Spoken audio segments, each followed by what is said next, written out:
আজ ব্রয়লার মুরগির মাংস রান্না করব। তো ব্রয়লার মুরগির মাংস কেটে ধুয়ে নিয়েছি। এতো জ্বলন্ত চুলায় কড়াই দিয়ে তেলের মধ্যে পেঁয়াজ মরিচ ভাজা ভাজা করে মাংস ছেড়ে দিয়ে ভালো করে ভেজে নিব। যাই হোক, ব্রয়লার মুরগির মাংস একটু বেশি ভাজলে ভালো হয়, তা না হলে নরম কেদা কেদা মনে হবে। আমি তো এভাবেই রান্না করি বেশিরভাগ সময়।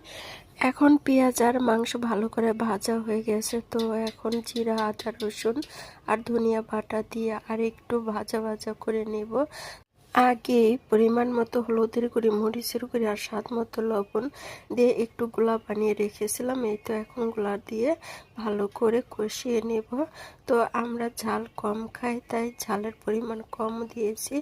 যাই হোক, ব্রয়লার মাংস একটু ঝাল ঝাল হলেই ভালো লাগে। এই তো মাংসটা প্রায় কষানো হয়ে গেছে। এই তো আমি এখন আলু কেটে রেখেছিলাম, আলু দিয়ে আরেকটু কষিয়ে নিব।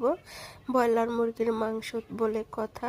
এই তো ঝোলের জন্য পরিমাণ মতো পানি দিয়েছি।